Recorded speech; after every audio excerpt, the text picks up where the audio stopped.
We now come to the statement on Ukraine. Minister Alex Chalk. Thank you, Mr. Deputy Speaker. Equipping Ukraine to push Russia out of its territory is as important as equipping them to defend what they already have. Together we will continue supporting Ukraine to move from resisting Russian forces to expelling them from Ukrainian soil. By bringing together allies and partners, we are ensuring the surge of global military support is as strategic and coordinated as possible. The new level of required combat power is only achieved by combinations of main battle tank squadrons beneath air and missile defence, operating alongside divisional artillery groups and further deep precision fires, enabling targeting of Russian logistics and command nodes in occupied territory. On the 16th of January, the Secretary of State for Defence announced in this House the UK's latest package of military support for Ukraine. The United Kingdom is committed to providing the capabilities Ukraine requires to drive further international donations and secure lasting peace.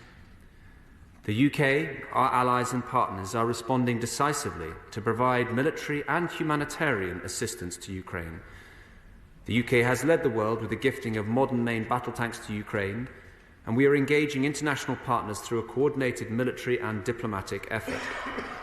The Secretary of State for Defence co-hosted a meeting of partners with his Estonian counterpart on the 19th of January to push forward international donations.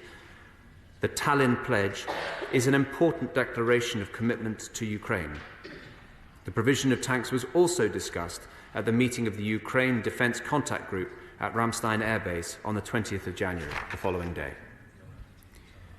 We welcome decisions by Germany to send Leopard 2 tanks and the United States to send Abrams tanks to Ukraine, and are delighted that they have now joined the United Kingdom, France and Poland in equipping Ukraine with this important capability. Our united resolve, Mr. Deputy Speaker, can and will prove decisive. In 2023, we are more determined than ever. We will support Ukraine for as long as it takes. Opposition front bench. Rachel Hopkins. Thank you, Mr. Deputy Speaker, and I thank the Minister for advance sight of his statement.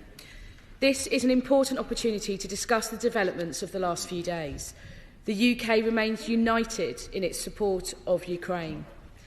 The first package of UK military assistance for 2023, with tanks, artillery, infantry vehicles, ammunition and missiles, has Labour's fullest support. We warmly welcome announcements from Germany, the US, France and Poland that they will be sending tanks and that Germany will grant export licences to allow others to follow suit. This will provide more of the equipment Ukraine needs to win at a pivotal moment. This is an historic move from Germany in particular, and NATO allies continue to move in lockstep to provide vital support. We also welcome the Tallinn Pledge as an important statement of Western unity and intent to provide Ukraine with the support it needs. The West is united and we move together at a vital moment for Ukrainian forces. We would encourage the government to continue to work with NATO and European allies to deliver the support Ukraine needs to face down Putin's aggression. It's now our duty to make sure Ukraine wins this war. So can the Minister say when he expects Ukrainian troops to begin their training with our Challenger 2 tanks? And can he say when he expects these tanks and those being sent by NATO allies to begin to arrive on the front line? Labour has argued for months that ministers need to move beyond ad hoc announcements and set out a long-term plan of support for Ukraine, as they themselves promised last August. Will the Minister commit today to ensure this is published before the one-year anniversary of Putin's invasion of Ukraine? The Prime Minister has rightly identified this as a window of opportunity for a surge in global military support for Ukraine. So how will the Minister ensure this surge in UK support? What further support does the government plan to send this year? The conflict is also depleting our stockpiles, and ministers are moving too slowly to replace them. So what steps is the Minister taking to ramp up production of ammunition and equipment to restock our own armed forces and to support Ukraine? It took 287 days